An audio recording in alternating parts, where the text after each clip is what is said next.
అయ్యా ప్రజాస్వామ్యంలో నువ్వు ప్రజల ఓట్లతో గెలిచినావు. మా బీఆర్ఎస్ పార్టీ కేసీఆర్ గారి ముఖంని చూసి ఆయన మీద నమ్మకంతో నీకు ఓటేసిర్రు. నువ్వు నీ స్వార్థ రాజకీయ ప్రయోజనాల కొరకు బీఆర్ఎస్ పార్టీకి వెన్నుపోటు పెడిచి వేరే పార్టీలో పోయినావు. దాని గురించి ఏమైనా ఉంటే ప్రాయచితం చేసుకో. ఓటేసిన వాళ్ళు ప్రశ్నిస్తారు. ప్రజాస్వామ్యంలో ప్రశ్నిస్తే తప్ప నువ్వు అభివృద్ధి చేస్తలేవు, అభివృద్ధి కోసం పోయినా అని చెప్పినావు. అభివృద్ధి ఏదని ప్రశ్నించడం తప్ప ఏది తప్పు? మా ప్రశ్నలకు జవాబు చెప్పడానికే నీకు చేత కాకపోతే, నీకు జవాబుదారీతనం ఉండడం నీకు ఇష్టం లేకపోతే తక్షణమే మా పార్టీ టికెట్ మీద గెలిచిన ఎమ్మెల్యే పదవికి రాజీనామా చేయి.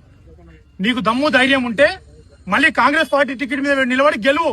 అప్పుడు మేము అడగము. ఏ బీఆర్ఎస్ నాయకుడు కూడా నేను క్వశ్చన్ చేయడు. అంతేగాని ఇట్లాంటి తప్పుడు కేసులు పెట్టి పోలీసులు ఇన్ఫ్లుయెన్స్ చేసి అట్రాక్ట్ గా సెక్షన్స్, సుప్రీంకోర్టు గైడ్ లైన్స్ ను కూడా పక్కదో పట్టించి ఈ పోలీసులతో ఈ కేసులు చేస్తే జరిగేది ఏం లేదు. తాటాకు చప్పుళ్లకు భయపడేటోడు ఇడేడలేదు. షేర్లింగపల్లి నియోజకవర్గ ప్రజలు ఈ వచ్చే ఎలక్షన్ లో నిన్ను ఇంటికి పంపించడం ఖాయం అని చెప్పి తెలియజేస్తా ఉన్నాం.